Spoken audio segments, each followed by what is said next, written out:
Bom dia, meus amigos, muito bom dia, sejam todos bem-vindos.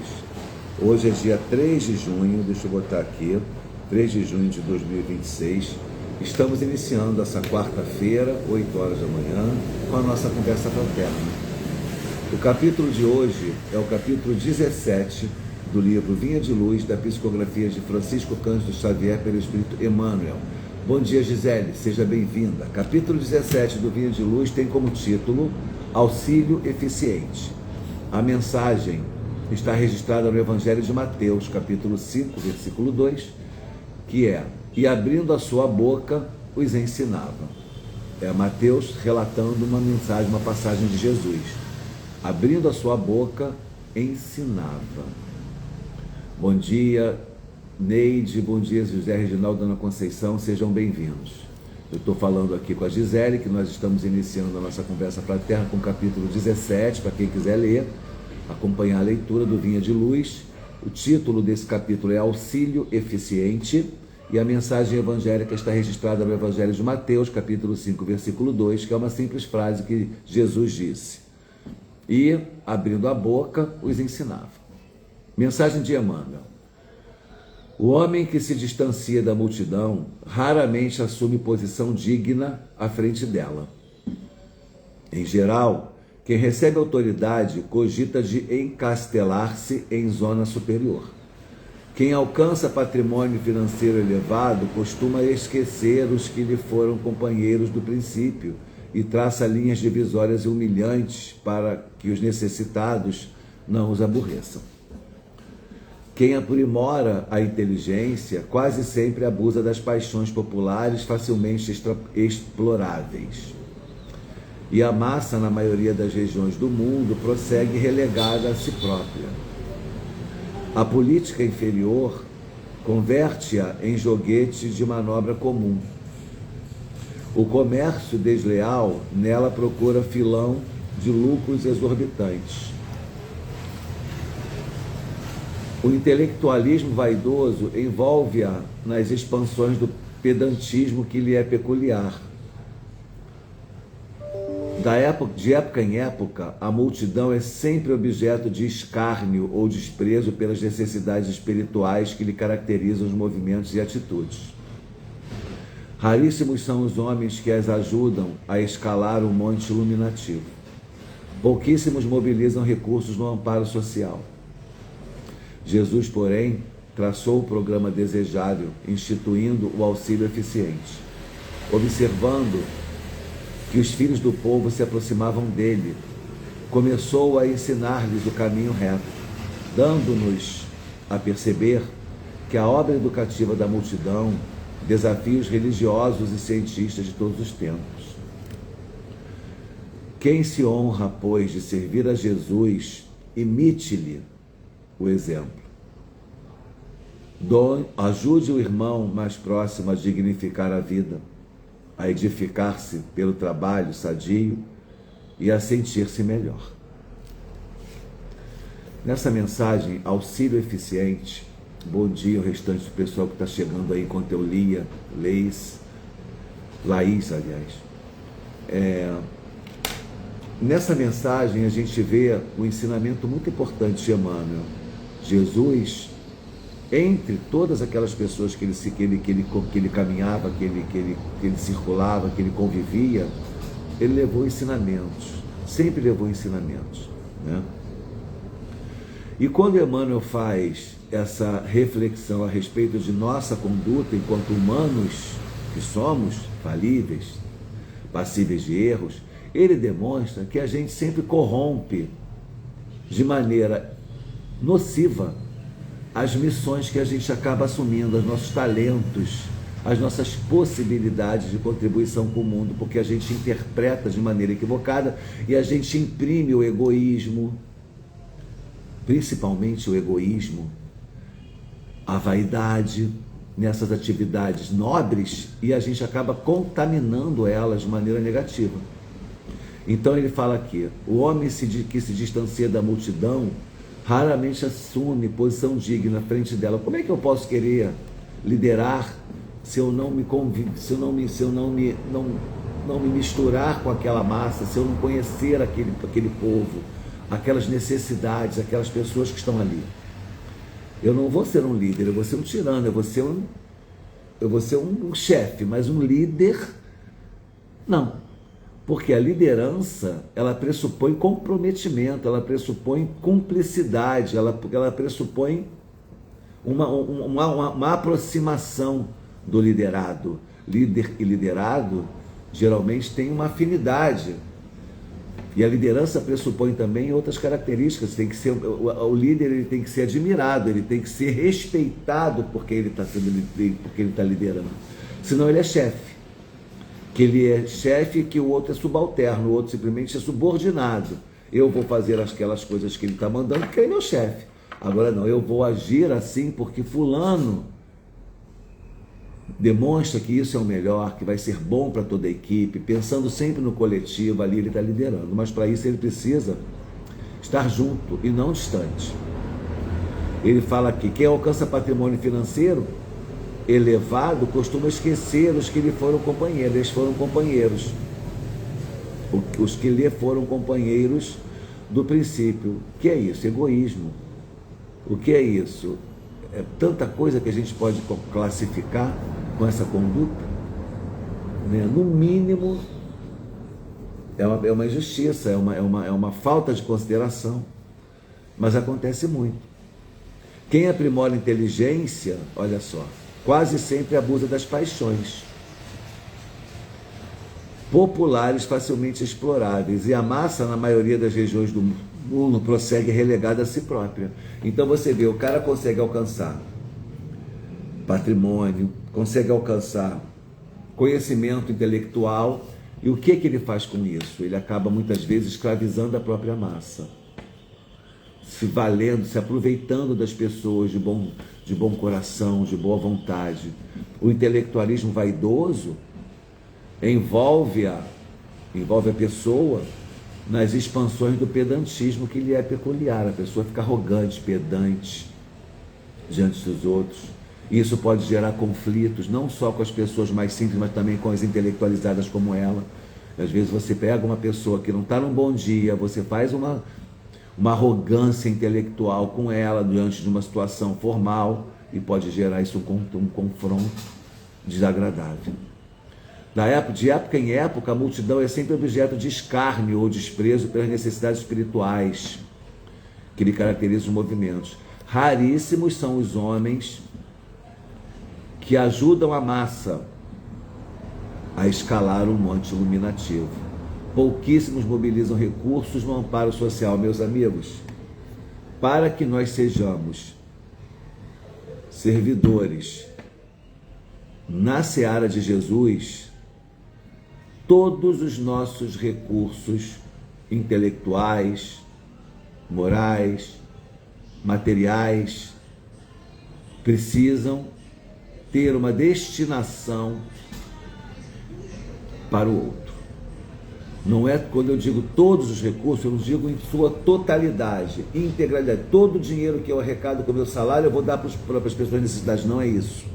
Eu estou dizendo todos no sentido de que todos os caminhos que eu faço na vida, todos os campos que eu acesso, intelectual, material, moral, até da diversão, do entretenimento, precisa ter uma camadinha, precisa ter um percentual que seja conduzido àqueles que necessitam. Então, se eu sou médico, se eu sou advogado, se eu sou engenheiro, na minha profissão, para que eu seja um seguidor de Jesus, para que eu seja um cristão, como é dito aqui, quem se honra, pois, de servir a Jesus, imite-lhe o exemplo. Imitar. Ajude o irmão mais próximo a dignificar a vida, a edificar-se pelo trabalho sadio e a sentir-se melhor. Então, se eu sou advogado, eu preciso, em algum momento da minha jornada, sempre lembrar que há quem necessita e que eu possa fazer algo sem cobrar, sem colocar a despesa. É uma ação que eu posso entrar para uma pessoa mais simples, é uma orientação jurídica que eu posso dar. Se eu sou médico, Tem que existir em algum momento do meu processo, do meu trabalho, alguma coisa que eu faça em direção ao outro. Eu posso utilizar a medicina, dar uma consulta gratuita, prestar esclarecimentos. Não preciso ter no meu consultório uma semana, um dia da semana só para caridade, como tinha o Dr. Bezerra de Menezes, que era o médico dos pobres. É diferente. Aquilo ali é missionário. Não vamos nos comparar.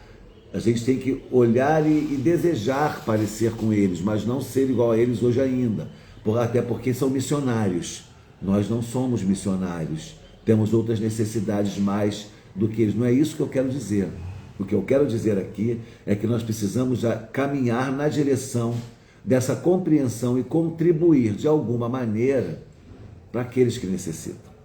Então, se eu não posso utilizar a minha própria ferramenta profissional para fazer a caridade com atitude, com ação, eu posso pegar um percentual mínimo dos meus rendimentos para ajudar o outro. Eu posso contribuir com a paz no mundo de alguma maneira. Eu posso realizar um trabalho social. Eu posso estar sempre atento com o meu pensamento para ajudar a psicosfera a se harmonizar através de oração, através de meditação, através de prece, através de conduta cristã. Eu estou na fila do banco. Agora não tem mais fila de banco, né? Já teve muito tempo. Hoje em dia, eu não sei o que é isso há anos. Mas você está numa fila de alguma coisa, do cinema ou do metrô, está indo para o trabalho. De repente aparece no seu caminho uma pessoa necessitada de uma orientação, surgiu um assunto, um tema que você entrou, e aí você tem como ajudar aquela pessoa. Contribua, ajude, oriente, escute, escutativa, atendimento fraterno, a gente faz aí a tudo quanto é lado. E assim você está sendo um cristão. Utilizar os nossos potenciais, as nossas conquistas intelectuais para o bem, sem arrogância, ou até mesmo que você não haja, você não use, mas você aproveite a sua capacitação intelectual e não humilhe as pessoas, né? Você vai pegar um elevador, você é uma pessoa, uma autoridade, você é uma pessoa que teve por formação, tem uma posição de destaque na sociedade. Quando você pegar o elevador, se houver um ascensorista, diga bom dia, sorria. O subalterno, para que ele não se sinta humilhado, para que você não fique dentro de um pedestal, sobre um pedestal, como se você fosse melhor do que os outros, e não é, porque você não é advogado, você está advogado. Você não é médico, psicólogo, engenheiro, pedreiro, cozinheiro, você está. Porque como um ser integral, você já teve outras existências, quantas, e em cada uma delas você exerceu uma função. Às vezes até a mesma função em várias.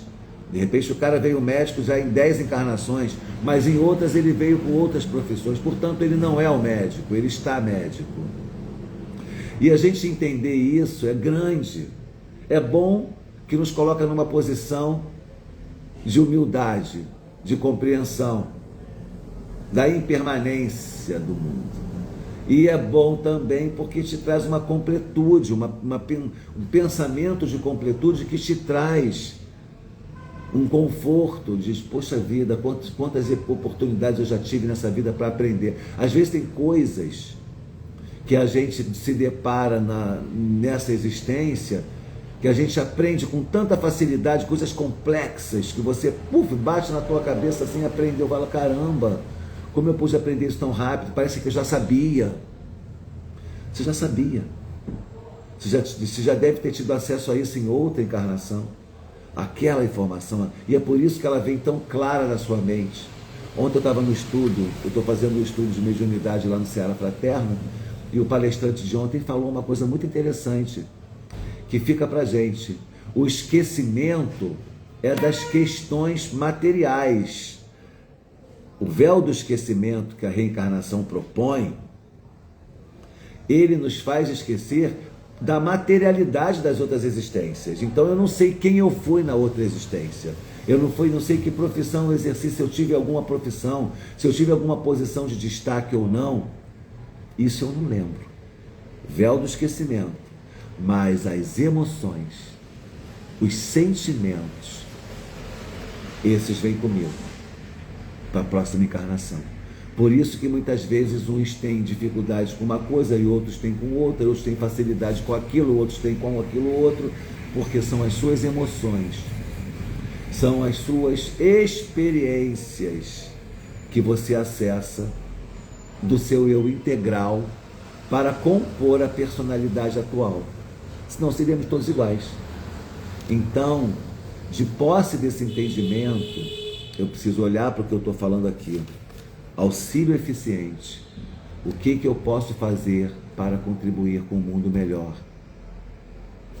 Através do conhecimento, através do meu esclarecimento, através de tudo que eu já acessei ao longo dessa jornada atual e das anteriores, o que posso fazer? Aí eu vou aparando as arestas e vendo se eu estou tendo comportamentos violentos, se eu estou tendo comportamentos agressivos, se eu estou tendo comportamentos egoístas, apaixonados em excesso, desequilibrados, desarrazoados, paixões que me conduzem a quedas, necessidades um pouco excessivas, monoideias que a gente acaba tendo. Isso tudo nos ajuda a fazer uma reforma íntima e uma higienização mental e espiritual que nos transformará numa pessoa melhor.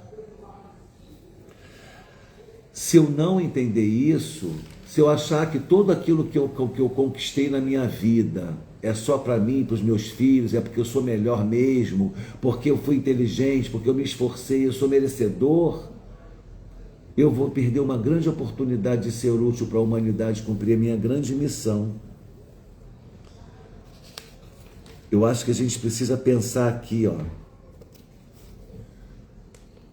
Quem aprimora a inteligência quase sempre abusa das paixões populares facilmente exploráveis.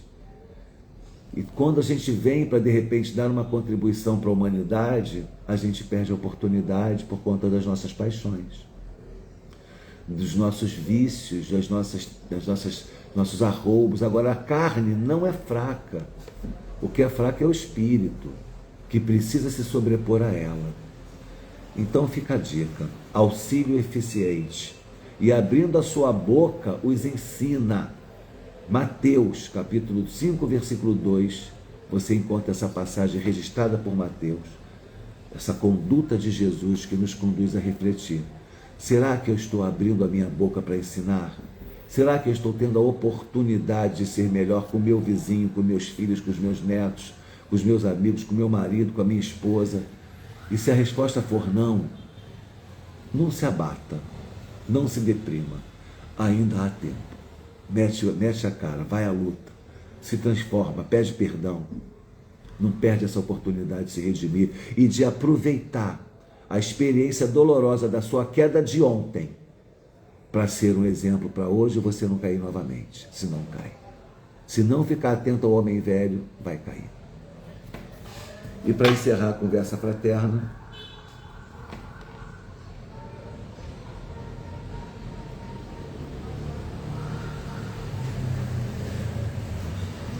olha, capítulo 59, Minutos de Sabedoria. Você que se acha enfermo, preso a um leito de dor, não desanime. A doença não é um mal, pois é através da enfermidade que nos libertamos das vibrações grosseiras, dos maus pensamentos, das más palavras, das más ações. Suporte com paciência a sua enfermidade, porque por meio dela se está purificando o organismo psíquico. Sua alma que só pode expulsar as impurezas por meio das doenças físicas. E essas doenças que vêm aqui, essas enfermidades também podem ser psíquicas, mentais, emocionais. E a gente precisa estar o tempo todo entendendo que estamos vivendo, que podemos estar produzindo doenças. E se não for a produção de uma doença, o que eu estou vivendo hoje, a enfermidade que possa estar me acometendo, ela tem um aspecto, muitas vezes expiatório, mas provacional, me ajudando a ser uma pessoa melhor, a partir da experiência dolorosa que eu vivenciei. Então vale a pena refletir sobre tudo isso e procurar ser uma pessoa melhor. Eu quero desejar a todos um ótimo dia, agradecer a presença. Não falei com a Aline, não falei com Verônica, não falei com Letícia. Bom dia. Também o Felipe também entrou e tantas pessoas queridas que estão conosco há tantos anos. Quero agradecer a todos vocês a presença. Quero desejar um dia maravilhoso para todos, um dia ótimo, um dia de produtividade, que nós possamos nos encontrar na próxima Conversa Fraterna e nas atividades da nossa casa. Hoje, o Centro Espírita Franciscano Caridade e Amor, na rua Pedro Américo 311, vai abrir as portas às 18h30. Às 17 horas, a casa abre as portas para o estudo do livro que é o Espiritismo.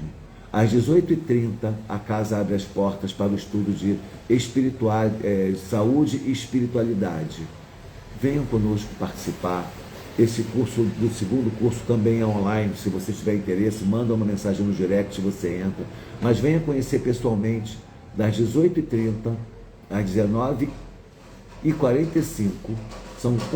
É 1h15 somente, de estudo sobre saúde, sobre espiritualidade, sobre essa conexão corpo e alma que nos traz o equilíbrio.